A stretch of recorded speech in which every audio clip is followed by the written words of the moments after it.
ನಮ್ಮ YouTube channel ಪ್ರೇಕ್ಷಕರಿಗೆ ಆತ್ಮೀಯ ಸ್ವಾಗತ. ಸ್ನೇಹಿತರೆ, ಇವತ್ತಿನ ಈ ಒಂದು ವಿಡಿಯೋದಲ್ಲಿ ನಾನು DCE ವೆಬ್ಸೈಟ್ನಲ್ಲಿ ಗೆಸ್ಟ್ ಲೆಕ್ಚರ್ ಅಪ್ಲಿಕೇಶನನ್ನು ಯಾವ ರೀತಿಯಲ್ಲಿ ಎಡಿಟ್ ಮಾಡುವುದು ಅನ್ನುವಂಥ ವಿಧಾನವನ್ನು ಕುರಿತು ತಿಳಿಸಿಕೊಡ್ತಾ ಇದ್ದೇನೆ. ಬನ್ನಿ ಸ್ನೇಹಿತರೆ, ನೋಡೋಣ.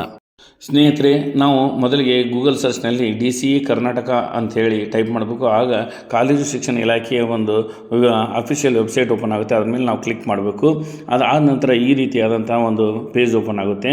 ಇದರಲ್ಲಿ ನಾವು ನೋಡಿದಾಗ ಈ ರೀತಿ 4 ಭಾಗಗಳು ಕಾಣ್ತವೆ. ಅದರಲ್ಲಿ ಪರಿಚಯ, ಸೇವೆ ಮತ್ತು ಯೋಜನೆಗಳು, ಆನ್ಲೈನ್ ಸೇವೆಗಳು ಮತ್ತು ಇಲಾಖಾ ದಾಖಲೆಗಳು ಎನ್ನುವ 4 ಭಾಗಗಳು ಕಾಣ್ತವೆ. ಅದರಲ್ಲಿ ಆನ್ಲೈನ್ ಸೇವೆಗಳು ಅನ್ನುವಂಥದ್ದನ್ನು ನಾವು ಗಮನಿಸಬೇಕು.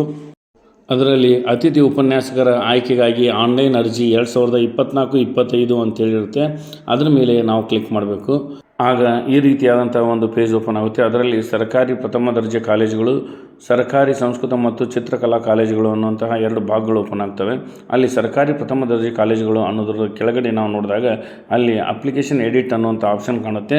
ಅದರ ಮೇಲೆ ನಾವು ಕ್ಲಿಕ್ ಮಾಡಬೇಕು. ಆಗ ಈ ರೀತಿಯಾದಂಥ ಒಂದು ಪೇಜ್ ಮತ್ತೆ ಓಪನ್ ಆಗುತ್ತೆ. ಇದರಲ್ಲಿ ನಾವು ಹೋದ ವರ್ಷದ ನಮ್ಮ ಗೆಸ್ಟ್ ಲೆಕ್ಚರ್ ಅಪ್ಲಿಕೇಶನ್ ಐಡಿಯನ್ನು ಹಾಕಬೇಕು.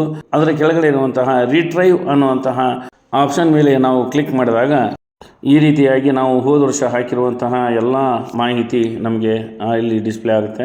ಆಗ ಇಲ್ಲಿ ಕೆಳಗಡೆ ಅಪ್ಲಿಕೇಶನ್ನ ಕೊನೆಯ ಭಾಗಕ್ಕೆ ನಾವು ಹೋದಾಗ ಅಲ್ಲಿ ಕಾಲಮ್ಗಳು ನಾವು ಎಷ್ಟು ತುಂಬಿರ್ತೀವೋ ಅವು ಅಷ್ಟೇ ಇರ್ತವೆ. ಅಲ್ಲಿ ಯಾಡ್ ಅನ್ನುವಂಥ ಕಾಲಮ್ ಮೇಲೆ ಕ್ಲಿಕ್ ಮಾಡಿದಾಗ ನಾವು ಹೊಸದಾಗಿ ಈ ವರ್ಷ ಯಾಡ್ ಮಾಡಬೇಕಾದಂಥ ಸರ್ವೀಸನ್ನು ಯಾಡ್ ಮಾಡಬೇಕಾದಂತಹ ಒಂದು ಕಾಲಮ್ ಅಲ್ಲಿ ತೋರಿಸ್ತದೆ. ಅಲ್ಲಿ ನಾವು ಆ ಕಾಲಮ್ನಲ್ಲಿ 24-25 ಅನ್ನುವಂಥದ್ದನ್ನು ಸೆಲೆಕ್ಟ್ ಮಾಡ್ಕೋಬೇಕು. ಆ ನಂತರ ಈ ಬಾರಿ ನಾವು ಎಷ್ಟು ತಿಂಗಳು ನಾವು ಸೇವೆಯನ್ನು ಸಲ್ಲಿಸಿದ್ದು ಅದನ್ನು ಹಾಕಬೇಕಾಗ್ತದೆ. ಈಗ ನಾವು 3 ತಿಂಗಳು ಮತ್ತು 5 ದಿನ ಸೇವೆಯನ್ನು ಸಲ್ಲಿಸಿದ್ದಕ್ಕಾಗಿ ಇಲ್ಲಿ 3 ಮತ್ತು 5 ಅಂತ ಹೇಳಿ ಹಾಕಿ ಮುಂದಿನ 2 ಕಾಲಮ್ಗಳನ್ನು ಖಾಲಿ ಬಿಡಬೇಕು. ಅದು ಆದ ನಂತರ ಕೆಳಗಡೆ ನೀಲಿ ಬಣ್ಣದ ಒಂದು ಕಾಲಮ್ನಲ್ಲಿ send OTP to submit guest faculty details ಅಂತ ಇರ್ತದೆ. ಅದ್ರ ಮೇಲೆ ನಾವು ಕ್ಲಿಕ್ ಮಾಡಬೇಕು. ಅದಾದ ನಂತರ ಅದರ ಕೆಳಗಡೆ ಎಂಟರ್ OTP ಅಂಥೇಳಿ ಬ್ರ್ಯಾಕೆಟ್ನಲ್ಲಿ ಸೆಂಡ್ ಟು ಯುವರ್ ಮೊಬೈಲ್ ಅಂಥೇಳಿರುತ್ತೆ. ಅಲ್ಲಿ ನಾವು ಬಂದಿರುವಂತಹ ಒಂದು OTPಯನ್ನು ಹಾಕಬೇಕು. ನಂತರ enter security code ಕ್ಯಾಪ್ಚ್ as shown below ಅಂತ ಹೇಳಿರುತ್ತೆ. ಅಲ್ಲಿ ಕೆಳಗಡೆ ಕಾಣುವಂತಹ ಆ ಅಕ್ಷರಗಳನ್ನು ನಾವು ಎಂಟ್ರಿ ಮಾಡಬೇಕಾಗ್ತದೆ.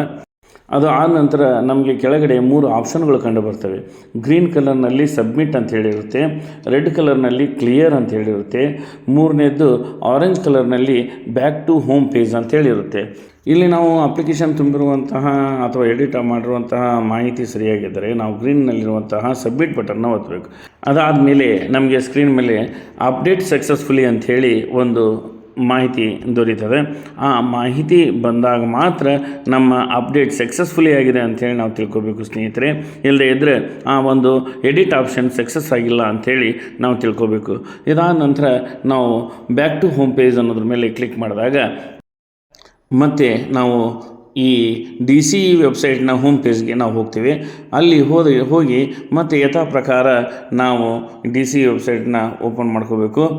ಅಲ್ಲಿ ನಮಗೆ ಸ್ವೀಕೃತಿ ಪತ್ರ ಡೌನ್ಲೋಡ್ ಮಾಡಿ ಅನ್ನೋಂಥ ಆಪ್ಷನ್ ಸಿಗುತ್ತೆ. ಅದರ ಮೇಲೆ ನಾವು ಕ್ಲಿಕ್ ಮಾಡಿದಾಗ ಈ ರೀತಿಯಾದಂತಹ ಒಂದು ಪೇಜ್ ಓಪನ್ ಆಗುತ್ತೆ. ಅಲ್ಲಿ ಕಾಣುತ್ತಿರುವಂತಹ ಒಂದು ಕಾಲಮ್ನಲ್ಲಿ ನಮ್ಮ ಗೆಸ್ಟ್ ಲೆಕ್ಚರ್ ಐಡಿಯನ್ನು ಹಾಕಿ ರಿಟ್ರೈವ್ ಅಪ್ಲಿಕೇಶನ್ ಅಂತೇಳಿ ಏನು ಕೆಳಗಡೆ ಇದೋ ಅದರ ಮೇಲೆ ನಾವು ಕ್ಲಿಕ್ ಮಾಡಿದಾಗ ನಾವು ಎಡಿಟ್ ಮಾಡಿರುವಂಥ ಒಂದು ಅಪ್ಲಿಕೇಶನ್ ಇಲ್ಲಿ ಓಪನ್ ಆಗುತ್ತೆ. ಆ ಅಕ್ನಾಲಜ್ಮೆಂಟ್ನ ಮೇಲ್ಭಾಗದಲ್ಲಿ ಗ್ರೀನ್, ಆರೆಂಜ್ ಮತ್ತು ರೆಡ್ 3 ಆಪ್ಷನ್ಗಳು ಕಂಡುಬರ್ತವೆ. ಆ 3ರಲ್ಲಿ ಮೊದಲನೇದ್ದು ಪ್ರಿಂಟ್ ಆಪ್ಷನ್ ಆಗಿರುತ್ತೆ, 2ನೇದ್ದು PDF ಡೌನ್ಲೋಡ್ ಮಾಡ್ಕೊಳ್ಳುವಂಥ ಆಪ್ಷನ್ ಆಗಿರುತ್ತೆ, 3ನೇದ್ದು ಬ್ಯಾಕ್ ಹೋಗುವಂಥ ಒಂದು ಆಪ್ಷನ್ ಆಗಿರುತ್ತೆ. ಇಲ್ಲಿ ನಾವು ಎಲ್ಲ ಇದನ್ನು ಒಂದು ಪ್ರಿಂಟ್ ತಗೋಬೇಕಾದ ಕಾರಣ ನಾವು ಪ್ರಿಂಟ್ ಆಪ್ಷನ್ ಮೇಲೆ ನಾವು ಕ್ಲಿಕ್ ಮಾಡಬೇಕು. ಆಗ ಅದು ಪ್ರಿಂಟರ್ನ ಒಂದು ಆಪ್ಷನ್ಗೆ ಹೋಗುತ್ತೆ. ಆಗ ನಾವು ಈ ಒಂದು ಅಪ್ಲಿಕೇಶನ್ನ ಕೇವಲ 2 ಪೇಜ್ನಲ್ಲಿ ತೆಗಿಬೇಕಾದ್ರೆ ನಾವು ಈ ಒಂದು ಸೈಜನ್ನು ಇಲ್ಲಿ ಕಡಿಮೆ ಮಾಡ್ಕೊಳ್ಬೇಕಾದಂಥ ಒಂದು ಪ್ರಮೇಯ ಅವಧಿ ಬರುತ್ತೆ. ಆ ಕಾರಣದಿಂದ ಪ್ರಿಂಟ್ ಅನ್ನುವಂತಹ ಆಪ್ಷನನ್ನು ಕೊಟ್ಟಂಥ ಸಂದರ್ಭದಲ್ಲಿ ಅಲ್ಲಿ ನಾವು 90% ಈ ಸೈಜನ್ನು ನಾವು ರಿಡ್ಯೂಸ್ ಮಾಡಿಕೊಂಡಾಗ ಆಗ ನಮಗೆ ಈ ಒಂದು ಪ್ರಿಂಟ್ ಸರಿಯಾಗಿ ಬರ್ತದೆ. ಈ ರೀತಿಯಾಗಿ ನಾವು ಗೆಸ್ಟ್ ಫ್ಯಾಕಲ್ಟಿ ಅಪ್ಲಿಕೇಶನ್ನ ಎಡಿಟ್ ಮಾಡುವ ಹಾಗೂ ಅದನ್ನು ಪ್ರಿಂಟ್ ತಕ್ಕೊಳ್ಳುವಂತಹ ಅದರ ಒಂದು ಅಕ್ನಾಲಜ್ಮೆಂಟನ್ನು ಪ್ರಿಂಟ್ ತೆಗೆಯುವಂತಹ ವಿಧಾನವನ್ನು ಈ ಒಂದು ವಿಡಿಯೋದಲ್ಲಿ ಹೇಳ್ಕೊಟ್ಟಿದ್ದೀನಿ. ಸ್ನೇಹಿತರೆ, ಬಹುಶಃ ಈ ಒಂದು ವಿಡಿಯೋ ಎಲ್ಲರಿಗೂ ಲೈಕ್ ಆಗುತ್ತೆ ಅಂಥೇಳಿ ನಾನು ತಿಳ್ಕೊಂಡು ಈ ಒಂದು ವಿಡಿಯೋವನ್ನು ಇಲ್ಲಿಗೆ ಮುಗಿಸ್ತಾ ಇದ್ದೀನಿ. ಬನ್ನಿ ಸ್ನೇಹಿತರೆ, ಮುಂದಿನ ವಿಡಿಯೋದಲ್ಲಿ ಮತ್ತೆ ನಾವು ನೀವು ಭೇಟಿಯಾಗೋಣ. ಧನ್ಯವಾದಗಳು. ಜೈ ಹಿಂದ್, ಜೈ ಕರ್ನಾಟಕ.